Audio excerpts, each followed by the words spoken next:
వేడి గాలులైతే విపరీతంగా పెరిగిపోతున్నాయి. భారత్‌లో గూడా వేడి గాలులున్నాయి. కానీ యూరప్ సమాజం అంత గాదు. మనకిక్కడ 35, 40 డిగ్రీల ఎండ అన్నది కామన్.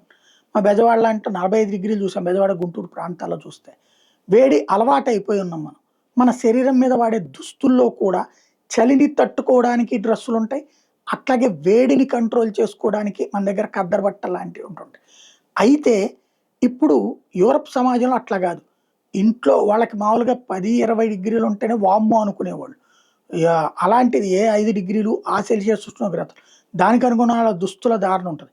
అట్లాంటిది ఇప్పుడు ఒక్కసారిగా వేడి గాలులు పెరిగిపోయి, చివరికి సిగ్నల్స్ కరిగిపోయి, రోడ్లు వంగిపోయి, ఐరనే నలిగిపోతున్నటువంటి దశలో 2 మహాసాగరాలే ఈ భూగోళానికి చెరో వైపున ఉన్నవే దీనికి కారణం అంటున్నారు శాస్త్రవేత్తలు.